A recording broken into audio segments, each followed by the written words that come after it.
Bom dia, cavalheiros e damas, Colégio Ângulo, terceiro ano, ensino médio. Vamos para a nossa segunda aula, de literatura desse segundo trimestre. Na semana passada nós fizemos já o primeiro teste do segundo trimestre, que abordamos uma parte de arcadismo e outra parte de romantismo. Então hoje o nosso objetivo é muito claro.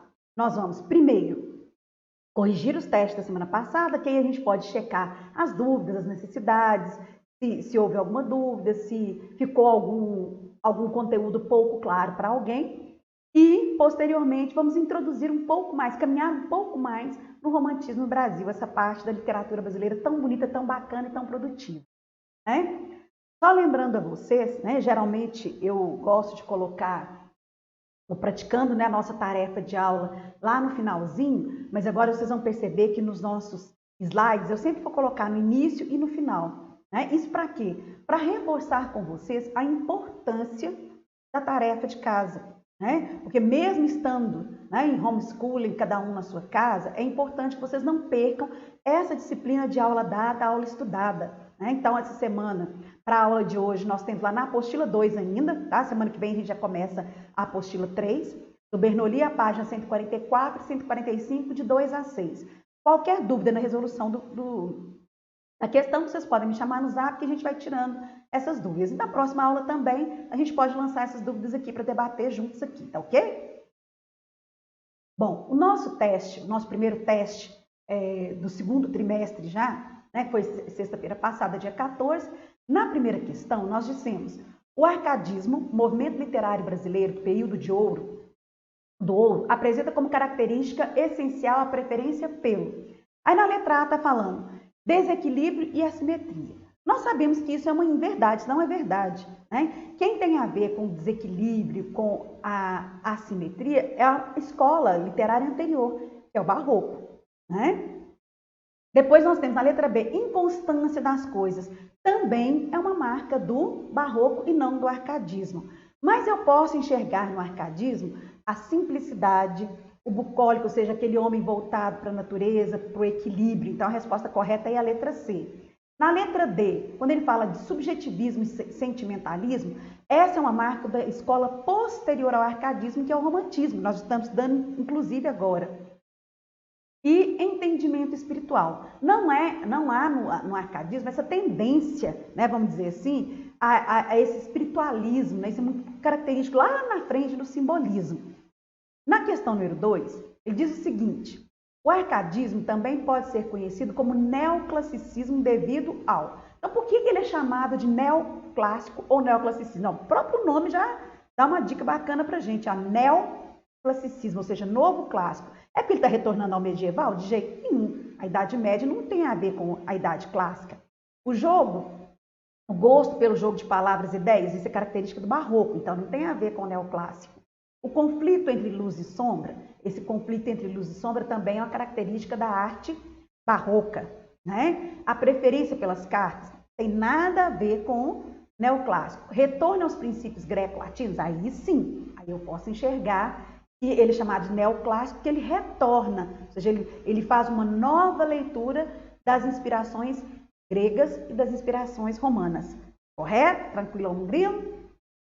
Podemos seguir o baile, Quanto ao romantismo, o romantismo, por seu contexto histórico, tem como inspiração atender ao gosto de quem? Ou seja, que classe? O romantismo ele vai representar que classe social? É o povo? É a plebe? Aí, de cara que vocês já poderiam... Povo e plebe está tendo o mesmo contexto, então poderia eliminar. São duas palavras que fazem parte do mesmo campo semântico. Monarquia, de maneira alguma. Clero, também não, até porque o romantismo ele é posterior àquele período de estruturação, de privilégio do clero, da monarquia. A gente diz que o romantismo é a literatura essencialmente para atender ao gosto da burguesia.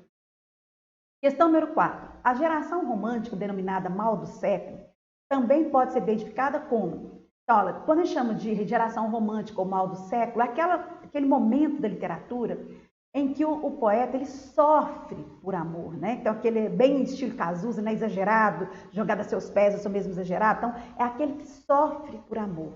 Portanto, é da geração ultrarromântica ou byronista, inspirada em Lord Byron, né, que foi um dos precursores desse mal do século.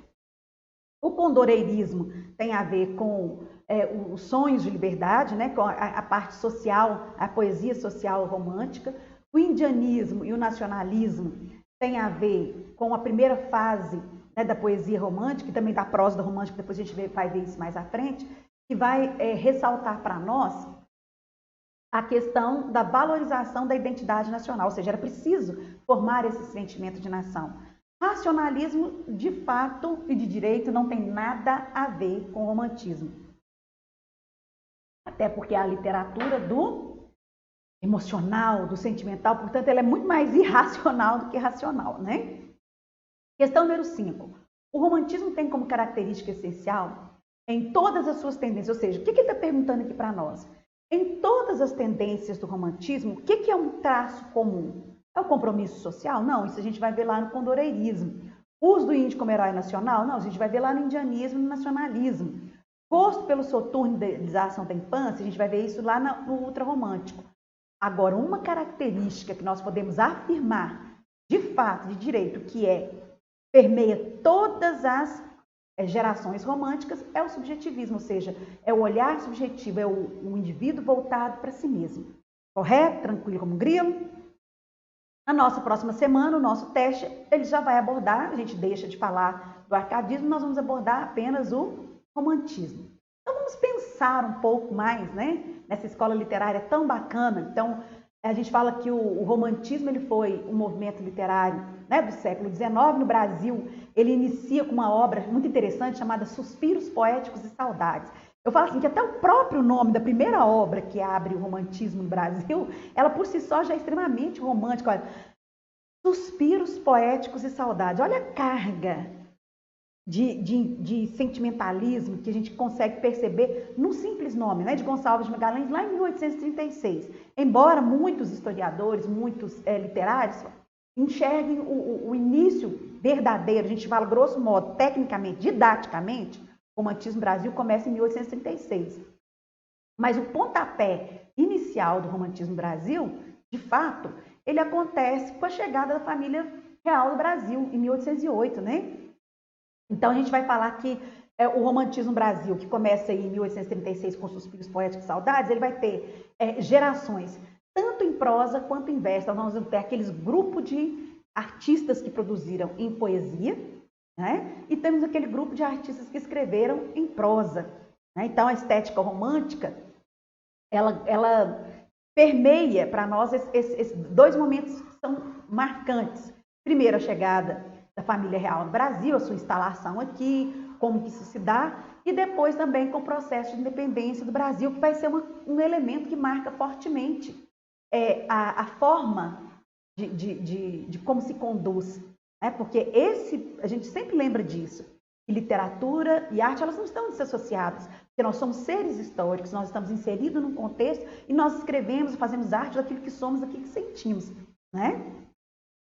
E lógico que a gente vai lembrar aqui que existem alguns nomes que toda vez que a gente fala de romantismo no Brasil, a gente vai lembrar José de Alencar, Gonçalves Dias, né? José de Alencar que produziu assim, absurdamente, a gente fala que o José de Alencar seria mais ou menos o que a gente chama de Paulo Coelho da atualidade, né? Que produziu o Rick Riordan da atualidade, ele produziu absurdamente, né? Ele encontrou um jeito de escrever que agradasse ao leitor, assim como Paulo Coelho, assim como Rick Riordan, né?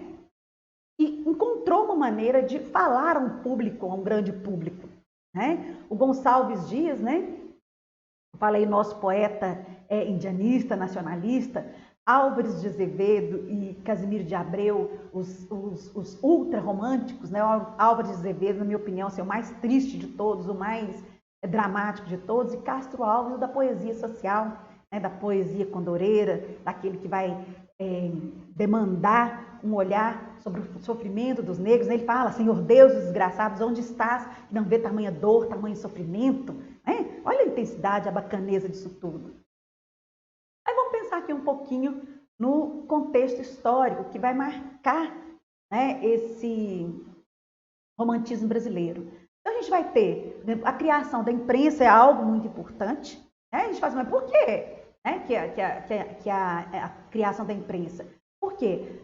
A gente tem que lembrar que os romances, naquela época, eles eram produzidos em folhetins, eram dentro dos jornais, né? Então eram semanais, né? Capítulo a capítulo, né? Os romances ou as novelas, como alguns chamavam, né? E aí a diferença só de tamanho, de extensão e de quantidade de personagens. Então, a imprensa é algo importantíssimo, né? Para a divulgação do romantismo.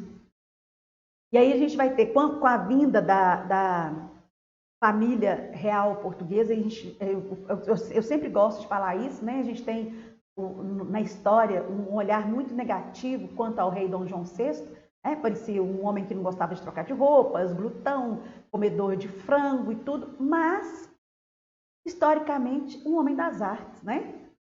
E ele teve uma importância muito grande porque ele teve a construção do Museu Nacional, que infelizmente, né, foi incendiado em 2018, aí entram políticas públicas, que eu não vou entrar aqui nesse viés, mas que precisam ser pensadas, né, a médio, curto, médio e longo prazo, a fundação do Banco do Brasil, a abertura dos portos, né, e tantas outras coisas aí. O teatro foi tão importante, né, nesse contexto.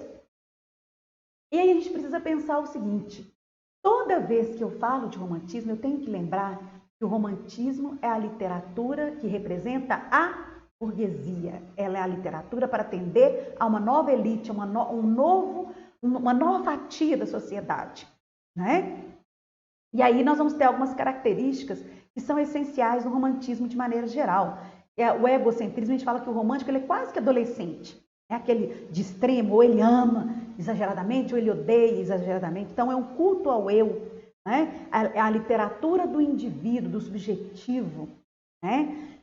Também vamos encontrar como marca registrada do romantismo o nacionalismo, também é um elemento forte, um elemento característico importante. Aí por que ele é um elemento forte, característico, importante? Porque ele é o momento em que os países estão se tornando independentes, estão saindo das monarquias e passando para outros sistemas de governo, né? Um processo transitório aí, lógico, claro, né? E uma outra característica muito forte na literatura brasileira. Era preciso, naquele momento em que se estabelecia um sentimento de nação, era preciso ter a escolha para desenvolver esse sentimento de nação, símbolos que representassem o país. E aí nós vamos escolher dois símbolos. Primeiro, a voltar para a exaltação da natureza, ou seja, a natureza como elemento essencial, elemento fundamental, e o índio como elemento próprio do país. Então nós vamos ter, por isso que a primeira fase da prosa, da poesia romântica, ela é chamada de nacionalista indianista. Por quê? Era preciso desenvolver o sentimento de nação, claro, mas eu precisava de um elemento que representasse tecnicamente o país. E aí nós vamos falar do índio, né? Então a exaltação da natureza, então aquela, né? Daí que vem, né? A minha terra tem palmeiras, onde canta sabiá, que aves que aqui gojeiam, não gojeiam como lá. Eu costumo brincar aqui, daí que surgiu que eu moro num país tropical, abençoado por Deus e bonito por natureza, que beleza, né? Tudo é lindo. Ah, tem problema. Brasil é maravilhoso. Ah, tem problema. O país é maravilhoso. Então, a idealização, o índio como herói, né? E vai haver também a idealização do amor, idealização da pessoa amada, né? Isso também são características marcantes do romantismo de maneira geral. E um outro elemento que é fundamental, que é o escapismo. A palavra escapismo ela é muito forte no romantismo, ou seja, como ele é um idealista, um sonhador, um egocêntrico, às vezes ele olha para a realidade, não quer reconhecer que aquela realidade está ruim, que aquela realidade está fora do contexto que ele desejaria, então ele quer fugir da realidade através do sonho, através da loucura, através da arte e, no extremo, através da morte, né? E aí a gente tem que lembrar que nós tivemos essas manifestações tanto em poesia quanto em prosa. Aí vamos pensar aqui, quando a gente fala em prosa, nós tivemos 3 fases da poesia romântica no Brasil. A indianista, ou nacionalista, que a gente pode falar, a ultrarromântica, ou mal do século, ou byronismo, e o condoreirismo, ou poesia social. Aí pensando primeiro na primeira fase, que é chamada indianista, ou primeira geração romântica, né? Então, é aquela literatura que vai fazer o quê? A exaltação da natureza, né? Lembra do que eu falei com vocês, né? Minha terra tem palmeiras onde canta o sabiá, as aves que aqui gojeiam não gojeiam como lá, olha que exagero. Nosso céu tem mais estrelas, nossas várzeas têm mais flores, nossa vida tem mais vida, nossas vidas mais amores. Perceberam a intensidade da exaltação do que é belo, do que é grandioso, né? Da supervalorização dos elementos naturais? Né? Então, há um nacionalismo e a gente fala que o nosso maior nome nessa primeira geração é Gonçalves Dias, embora a gente tenha também Gonçalves Magalhães, entre outros, né? E também o índio como herói nacional, a exaltação do índio como elemento. Aí tem um trechinho aqui bacana, a gente colocou do Juca Pirama de Gonçalves Dias, né? Olha, meu canto de morte, guerreiros ouvi, sou filho das selvas, nas selvas cresci, guerreiro tecendo da tribo Tupi, da tribo pujante, que agora anda errante, fado inconstante, guerreiro nasci. Sou bravo, sou forte, sou filho do norte, meu canto de morte, guerreiros ouvi. Tá vendo? Sou bravo, sou forte. Ou seja, uma exaltação do índio como herói, como elemento essencial. A segunda geração, chamada geração ultrarromântica, ou mal do século, ou byronismo, né? Ela vai ser conhecida pelo excesso, né, de sentimentalismo, o excesso de pessimismo, a fuga da realidade, a fuga através da morte, do sonho, da loucura. Quais são os principais representantes que nós temos? Álvares de Azevedo, Casimiro de Abreu. Aí nós temos um trechinho aqui bem interessante, de Lembranças de Morrer, de Álvares de Azevedo. Olha, eu deixo a vida como quem deixa o tédio, no deserto o poente caminheiro, como horas de um longo pesadelo que se desfaz ao dobre de um cineiro. Tá vendo? Percebam a carga de dor, de sofrimento, né? Que traz aqui. A terceira geração, ou geração condoreira, ou de poesia social, né? Ou o Goano em exaltação ao Sr. Francisco Vitor Hugo, né? Ela é notadamente, claramente denúncia social. E aí a denúncia social que se faz, principalmente a questão da escravidão no Brasil, né? Uma marca desonrosa na nossa história, né? Não só por escravizar, homens escravizando homens, homem lobo do homem, né?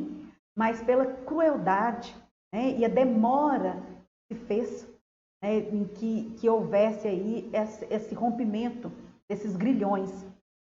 E infelizmente a gente tem até hoje reflexos desses grilhões, né? Então ele coloca, ontem a Serra Leoa, a guerra, a caça ao leão, o sonho dormindo à toa, sobre tendas da amplidão. Hoje, o porão negro, fundo, infecto, apertado, imundo, tendo a peste por jaguar, e o sono sempre cortado pelo arranco de um finado e o baque de um corpo ao mar. Então, vejam aí a intensidade, né, da fala, né, de Castro Alves, falando aí, né, do sofrimento, né, daquele que veio, que era livre na sua terra e vem como escravo, né? Pessoal, muito obrigada pela atenção, até a próxima semana, né? Espero que tenha dado aí para vocês uma visão bacana, uma visão geral do romantismo no Brasil. Grande beijo, sucesso a todos.